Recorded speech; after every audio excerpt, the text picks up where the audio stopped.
Boston College opens up their fall camp. The weather was hot, but so was the action on the field.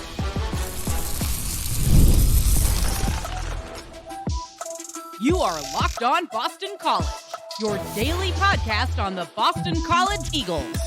Part of the Locked On Podcast Network, your team every day.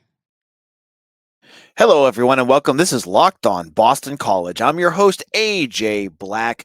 This is Locked On BC, your team every day, and I'm glad you're here. We're the only daily Boston College podcast out there.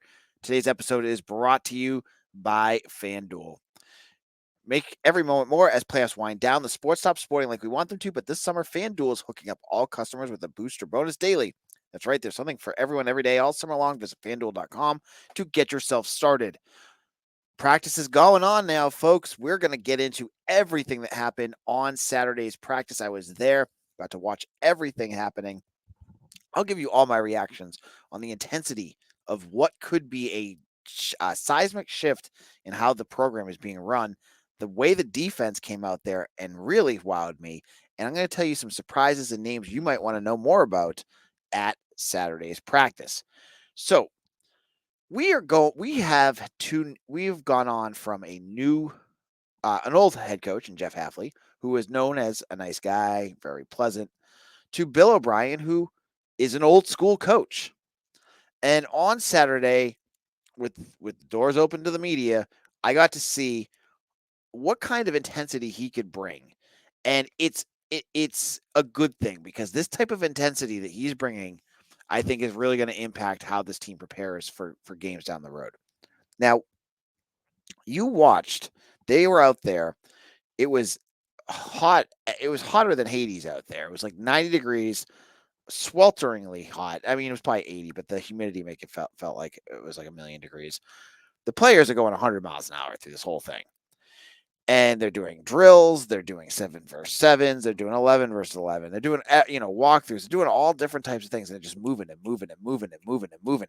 And through all of this, what is the one constant? You can hear the coaches. You hear O'Brien from across the field yelling. You hear everything.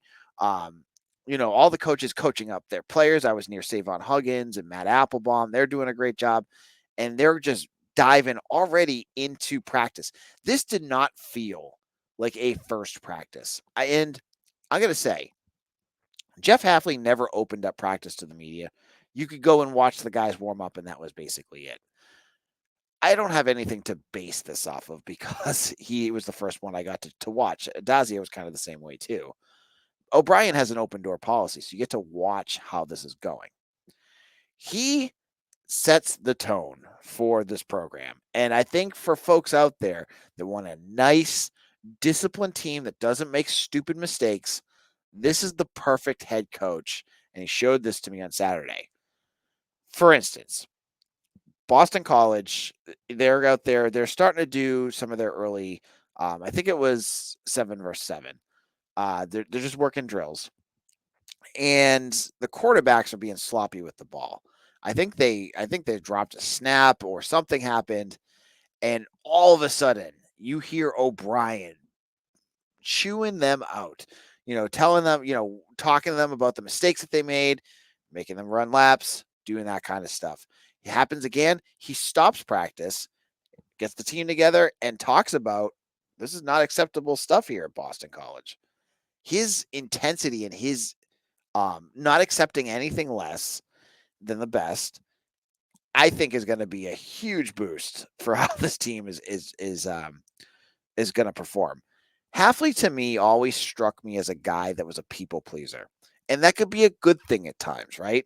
Like, when you needed a guy that could be a face of your program, that was a nice, smiling, good young coach, he was there. I never got the sense that he could be a hard butt when he needed to be. And I'm sure he could at times. But O'Brien, this is his program, and he's taking the bull by the horns. And so as you watched, guys out there doing things, when they were not doing what they were supposed to do, you heard about it. And that intensity, I think, was kind of the theme of this whole practice. as Ozzie Trapilo, we talked to him after practice. He said, we're doing 2 hour long practices. These things are jam packed because we're going to go from here to here to here to here. And, he's saying like they go from like drill to drill to drill to run through to practice this, this type of formation to this type of situation. They were going, over and over and over again. And that all starts with the coaching staff. And Bill O'Brien is the head guy there now, and he is setting that tone. So I was impressed. I thought, for a first practice, you never they're gonna do their 7 versus 7s, and they had shells on, so they hit. There was a few, emotions got high at different points. That's part of football. But they were that intensity led to some emotional, not outbursts, but like they're getting at each other. The offense and defense. Trapillo talked about that after practice. He said, we do that on the field, but we get past it. We're friends again when we hit the locker room. And that was very apparent at practice. That was very apparent that they were intense and they were emotional at times. So it was a good first practice. You got to hear like they had some new things going on. I didn't get a chance to ask O'Brien about the new communication system, but a new thing this year is that they're going to have a microphone or headset communication between Thomas Castellanos and Will Long. I saw Will Long with a walkie-talkie, so I know he was working on something. And Castellanos, and I believe the defense. So my guess would be Cam Arnold, one of the linebackers, but I'm guessing Arnold will be the defensive guy that's going to get communication on that end too. They were working on all that kind of stuff. So there was a lot going on. And I had to end this segment with a little joke for all you BC fans. But I'm standing there, I look over my shoulder, and who's standing next to me? One of your favorites, Gene DiFilippo. Yep, Gene DiFilippo was at practice. He was watching a lot of that. Former Boston College ace AD who was there for the good, getting into the ACC, and the bad, hiring his buddy Frank Spaziani. He was there. He looks exactly the same as when I was there. He doesn't look like he's aged a bit. But it was a good first practice. O'Brien, first thing he said, and believe me, I'm sure guys like him and Belichick and Saban will say this all the time. And watching it, it's not that far off from the truth. Was that it was sloppy at first too. They were making mistakes. It was happening, and O'Brien is going to sit there and he's going to dissect it, make it cleaner. Now I'll be there at practice again on Monday, and I'll be there Tuesday too. So I'll be able to see how much they've improved on that. And in a moment, I'm going to talk about one of the units that I thought had a stronger practice, and I'll explain how they won it. And I'll explain that in just a moment. Passion, drive, and patience. The formula for winning championship is also what keeps your ride or die alive. eBay Motors has everything you need to maintain your vehicle and level it up to peak performance with superchargers, roof racks, exhaust kits, LED headlights, and more. Whether you're into speed, power, or style, eBay Motors has got you covered. With over 122 million parts for your number one ride or die, you'll always find exactly what you're looking for. And with eBay Guaranteed Fit, your part is guaranteed to fit your ride every time or your money back. Because with eBay Motors, you're burning rubber, not cash. With all the parts you need at the prices you want, it's easy to make your car the MVP and bring home huge wins. Keep your ride or die alive at ebaymotors.com. Eligible items only. Exclusions apply. eBay Guaranteed Fit only available to U.S. customers. Thank you for making Locked On Boston College your first listen of the day. For your second listen, enjoy the Locked On College Football Podcast. Spencer McLaughlin gets you ready for an exciting season on the gridiron with discussion on the upcoming season and the ever-changing landscape of college athletics, including conference realignment, the transfer portal, NIL, new college football, expanded playoffs, and more. Locked On College Football is available on YouTube and wherever you get your podcasts. Part of the Locked On Podcast Network, your team every day. Folks, if you want to get more Boston College news above and beyond the Locked On BC work that I do here, I have a subtext program where I've been sending videos. I sent a video at BC after practice on Saturday to my Eagle nesters out there, all of you folks that have joined and have become part of my Eagle's Nest. I gave you an instant reaction with some nice tips and details in there. And then I've been talking about recruiting on there. I've been trying to blast out as many things as you can. I still have a few um I still have a few free 6 months on this subtext program available with the notes in the details in the show notes. Be join up today. I'm telling you, I'll send another one out on Monday. I think you guys are going to want to make sure you get that.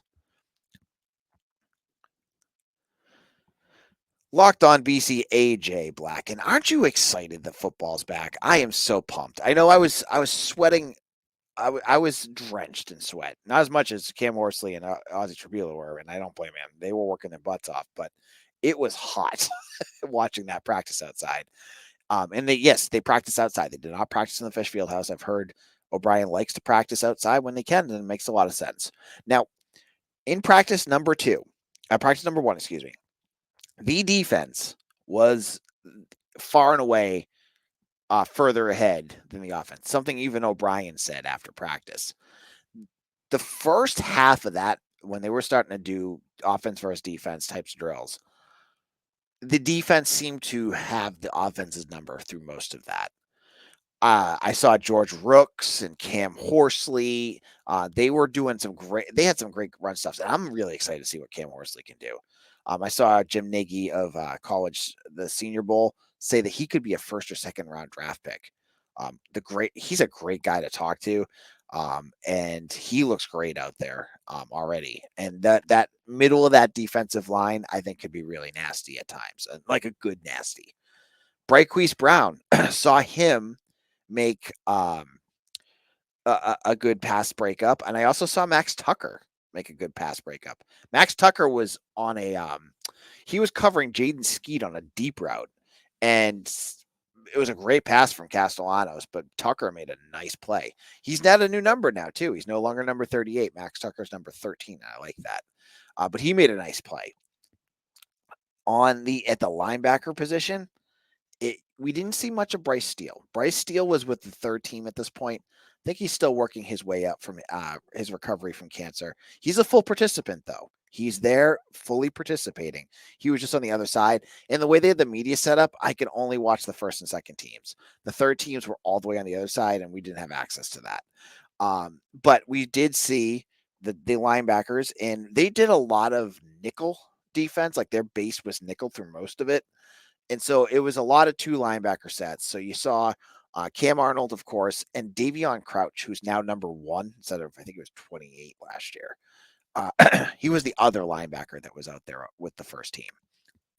I'm excited because I think Crouch is going to be a really good player. And so the defense themselves, they made a bunch of plays. I don't remember. I mean, the offense scored a few touchdowns. I think like the run game got a few, but it just didn't seem like they moved the ball all that much throughout the day. And as O'Brien said after practice, that's kind of the norm at first practice. Like I was looking up for a title for this podcast, and literally the Miami podcast has the exact same thing. Defense wins the day on practice one. It's because it's easier for defenses to just basically instinctually just go out and do their thing, right? Offense, they have to remember set protections and running routes and all that kind of stuff. It's easier for defenses to just pin their earbacks at times and just go. So they played really well. Now, one of the we'll talk surprises in a little bit, but you saw Donovan Nazaraku out there, Nano Paula. There was no big surprises there. The injuries, though, we could talk a little bit about that. Jalen Blackwell is still out. There were bikes where guys were working out. He was over there. Clive Wilson, a defensive end who hasn't played yet, he had a big knee brace on, and he didn't look like he was 100%. The big one I think folks have been asking about is Logan Taylor. Logan Taylor was in a boot, and we asked Bill O'Brien at the press conference after, what's his situation like, and it doesn't sound like it's that bad. It sounds like Taylor will be back in the next week or so. So hopefully we'll get to see him back. Dwayne Alec played in his stead with the starting offensive line. So the offensive line was exactly what you'd expect. It was Taylor, Bowery, Trapillo, Kendall, Conley, and I'm probably missing someone, but I think that's the 5. Alec, right. So there's your 5. There were no surprises there, but Logan Taylor was out, and Alex Broom was out too. We didn't get a chance to ask him on Alex Burrow. He doesn't have the big knee brace that he had during the spring game, but he didn't practice, and he didn't have any. He didn't have pads or anything on either, so he was just kind of on the side. Logan Taylor was crazy. He was running her up when they were doing field goal drills at the end of the practice. He was waving towels and yelling and screaming and trying to get psych out the kickers. But it was a good play. Going into this, I'm hoping to see more of the defense kind of establishing itself because it's going to be the key for this season. The defense really needs to jump ahead and have a much better year, much more productive year than they had last year. And with Tim Lewis, their new defensive coordinator, the hope is they'll be more aggressive, they'll cause more explosive plays and cause more havoc, which they didn't do last year. So it was good to see them all doing that in their first practice, and we'll give you more details when we get to practice, on Monday. Now, at practice themselves, you saw a lot, the coaching staff working specifically with each group. I want to say before we get into our final segment that I got to watch specifically, and I asked Ozzy Trapilo about it afterwards, Matt Applebaum. Folks have always asked about Applebaum. He's a very polarizing coach for some fans. He was such a like watching him run drills. He's such a stickler for details. It was fascinating watching him because as Trapilo said afterwards, when he works with the young guys, he's teaching them big picture stuff to teach them the scheme that he wants them to do. When he's working with the veterans like Drew Kendall, Dwayne Alec, and Trapilo, it's the details he's working on because he scaffolds his coaching for that level. And to watch it, like you'd watch a drill, and then you'd hear Applebaum just like, "You did this great, but you got to fix this, this, and this." It was really cool to watch him kind of working, especially with like younger guys like Pape Sai and Jaden LaFontaine out there. Those guys, I thought, he got a chance to really kind of do what he's doing, which is teaching. Now, the last piece I want to tell you about practice was there are two guys that are no longer on the team that I think one of them you guys probably know about, especially if you're an Eagle insider. Elijah Krasnovic, the big Serbian offensive lineman, he never played. He's gone. I don't know what happened, but he's gone. And then Dante Reynolds, and I asked about him. He's been around. He was Lewis Bond's teammate in high school.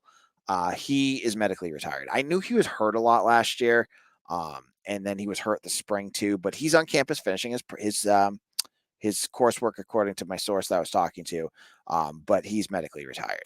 So those are just two names I wanted to shoot out. Lots of stuff I needed to talk to you guys about today. So hopefully you're getting good information, but learning a bit too. Now, in our final segment, I'm going to tell you about some surprises and standouts and things different names players that caught my attention. I'll give you all those names in just a moment. Sports. I love sports. I love them so much I never want them to stop. But as the playoffs wind down, we get fewer games and the sports aren't sportsing like I want them to. But FanDuel lets me keep the sports going whenever I want. All I have to do is open the app and dream up bets anytime I'm in the mood. And this summer, FanDuel is hooking up all customers with a booster bonus daily. That's right. There's something for everyone every day, all summer long. So head over to FanDuel.com. Find the Red Sox odds. Are you feeling good about how they're playing right now? Get the money line, get the run, the spread, whatever you're looking for. Even home runs, like Rafael Devers is on a tear again. Get his home run, get the home run odds for him. So head over to FanDuel.com and start making the most out of your summer with FanDuel, the official sports betting partner of Major League Baseball.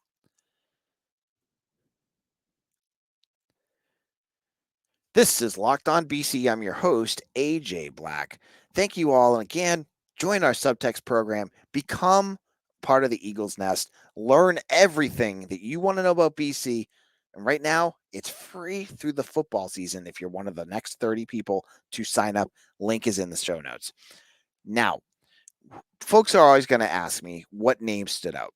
First one you're going to ask, the first one that usually a question I get is, "Hey AJ, what freshmen are standing out?" And I'm going to say this. We talked to I asked him O'Brien about the freshmen. He says they've been on campus since June. They did 7v7, so they are able to kind of assimilate pretty quickly. And he said he liked the way that they've been looking. I didn't see a lot out of them. Again, because they're on the other side of the field. Watching some drills, though, one name that really stood out to me is running back Turbo Richard. he is built. This dude is he is like jacked. Like like you've seen the pictures of like the like DK Metcalf. Like he's not that big, but he's still like for high college freshman. He looks like he's like could do a lot of damage. I'm not sure where he's going to be at, but he hustled. He looked good. He looked like a guy that's going to develop into a nice running back. Other than that, I didn't get to see a whole lot of the freshmen out there, and I'm not expecting them, as I said in last week's episode, to do a whole lot. Secondly, names that stood out to me. I loved the play of Thomas Castellanos. Like basically, like he did not make the stupid bonehead throws that you kind of saw a lot of last year. He looked smart. His throws were better than Grayson James, I have to say. He looked like the number one quarterback out there. And I saw a little bit of, and I think this is going to be something we're all going to watch for. He stayed in the pocket at times, but he also took off. I think there were 2 plays in a row. One where the pressure started to get to him and he just stood in and found his receiver. The next one, the pressure got to him and he took off. So you saw a little bit of column A and column B. He just looked poised out there. I liked how he played. So that was another name of someone who stood out to me. Trayshawn Ward is another one going on the offensive side of the ball. Love the way he looked. He to me, I was talking to Mitch Wolf of Eagle Insider about this too. Reminds me of James White. Like, and Bill O'Brien, obviously would know who James White is. I don't know if he actually coached White or not, but a guy who can catch the ball. We saw Castellanos throw it to Ward a lot. I think he's going to be a good running back. And he's going to have a valuable role in this offense. I think one that people aren't talking a lot about, but should, because I think he's going to be very valuable to this team. The other running back I liked, I thought all the running backs looked pretty good because they could just run downhill. But Dontrell Jones, who's now a redshirt freshman, I think he's going to have a role this year. He's had some good runs. We saw it during the spring. We saw it more again now. He looks ready to play. And Kairoba show is fine. Like he's doing what he does, which is just being a bowling ball. Defensively, I mentioned him in the first segment. Cam Horsley is going to be really, really good. I think, he set the tone early. And BC has not had a defensive tackle that plays the way that Horsley does in a long time. And he dominates and can make plays. And if they can activate him to do that more and get those edge rushers going, BC's defense could be sneaky good. I think. I'm not sure. That's what I'm kind of thinking of right now. So those were the names of the guys that really stood out to me. And I'll even throw you out a weird one. How about this? Punter Ivan Savenko had some really good booming punts. And he showed off more than like Candotti and Sam Stone, who are the other 2 punters. So maybe Ivan Savenko is going to have a good year as a punter. Maybe they don't even need to use him, but that's my thoughts there. So that's going to wrap things up. On tomorrow's show, I'm going to be at practice again. I'm going to give you all the wrap up of everything I saw, who stood out, what was some of the themes that we saw. I'll get into that on tomorrow's show. Make sure you like and subscribe to Locked On BC wherever you get your podcast. And again, check out Locked On College Football when you're done here. Spencer McLaughlin is an excellent host. Check out that show. And again, become a part of our Eagles Nest. Become a subscriber today on our subtext. Check it out. It does not have any obligations. I think you'll enjoy it. I'll see you all again. Make sure you follow me on Twitter at AJBlack247. And we'll see you again tomorrow for another episode of Locked On Boston College. Your team every day.